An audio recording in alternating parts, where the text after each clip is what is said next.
Hi, Andrew from SACS, and welcome to video number 7 in our 8-video sequence on leadership for resilience and engagement. In this one, we'll be talking about the causes of engagement. In the previous video, we gave you an explanation about the link between resilience and engagement, and we demonstrated that increasing levels of engagement in a work group can increase individual levels of resilience of the members of that work group. So in this video, we'll be talking about how you can increase levels of engagement in a work group. Employees live in 4 worlds, and here's a little bit more of an explanation of that. They will live in the world of their job, their team, their leader, and the organisation, and this is the result of a very significant study that was undertaken by SACS in partnership with Deakin University. We measured the levels of engagement of about 3,000 people across Australia and New Zealand, as defined by the 3 characteristics of vigour, dedication, and absorption. And vigour, dedication, and absorption, energy. Dedication means commitment, and absorption means I get engrossed in my work. And we explained in the last video that these 3 characteristics are great predictors of internal and external outcomes in organisations. So they're a good thing to have. But they also predict the levels of individual resilience of the members of that work group. If you look at the best predictors of levels of engagement, and you'll see that we were able to predict 64%, that's what the adjusted R-square means, 64% of the levels of engagement of people we included in this study were able to be predicted by these 4 things: job, team, leader, organisation. So the job characteristics that had the biggest impact on people's levels of engagement, one was learning at work. When people have an opportunity to learn things in their work, then that causes them to be more engaged. And this has been demonstrated in multiple studies across the year.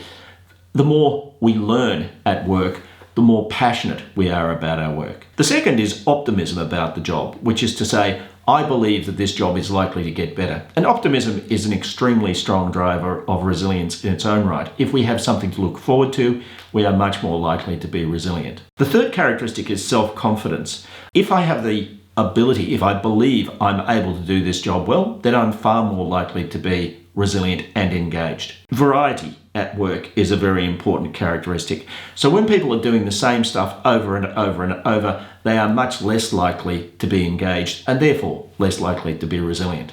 Now you'll see that there's a leader characteristic here. That's what the L stands for. J for job, L for leader. Creates a learning environment. One of the most powerful things that leaders can do is to create an environment where people learn, where people build their skills, they build their confidence, and they gain from being in the organisation. That builds passion for work because the human brain is attuned to wanting to learn. But of course also it's an advantageous thing to the organisation. If people are building their skills, you've got the leaders of the future coming up through that group. But as well as that, of course, they do their job better. And then you have these team characteristics. Optimism is about the degree to which I believe my team is improving. We are getting better. We are becoming more confident. We are having higher levels of well-being. Then there's clarity of goals. Clarity of goals in a team is absolutely crucial. You can't have a successful team without a shared unity of purpose, and that's what clarity of goals is about. And finally, recognition of performance. If the members of this team believe that their performance is being recognised in an appropriate fashion, then what that means is that we have higher levels of engagement, resilience, and well-being. Now you'll notice that there are no O for organisation characteristics in amongst the top predictors. And what that means is that the organisation's not unimportant, but what's far more important is what happens to me in my local team. And that gives rise to the phrase, culture is local. People talk about corporate culture, but it's kind of almost a myth. It's not a myth because there are common characteristics in certain organisations between teams.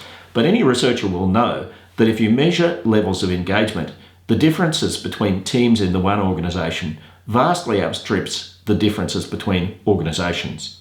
Biggest differences, this team and this team belong to the same organisation, but they can be cheese and chalk.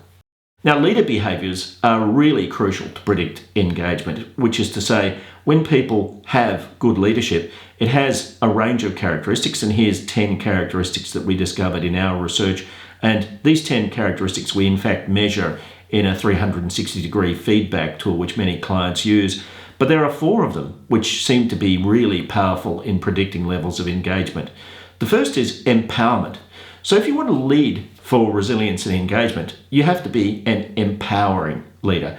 Simple top-down leadership where we tell people what to do doesn't work anywhere near as effectively to cause people to be highly engaged. I mean, if I've got an opportunity to contribute to the way things are done in my work group, of course that increases my levels of self-esteem, but it also means that we don't have the situation that we hear so often when people say, well, the higher-ups decided this, but it's not going to work.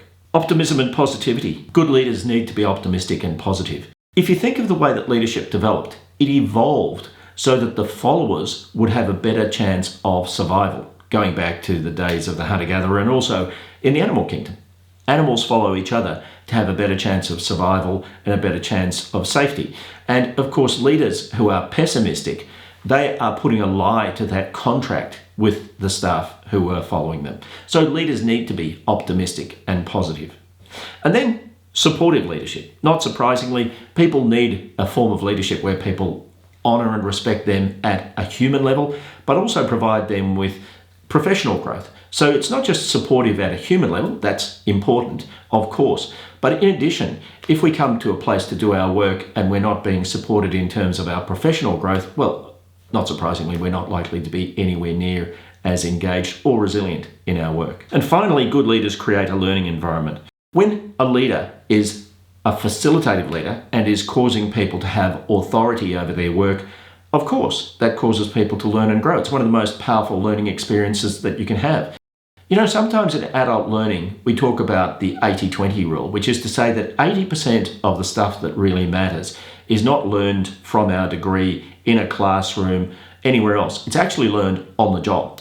And the best way you can cause people to learn on the job is where a leader brings staff along, empowering them to come up with ways to solve problems, in effect leading as a facilitative leader.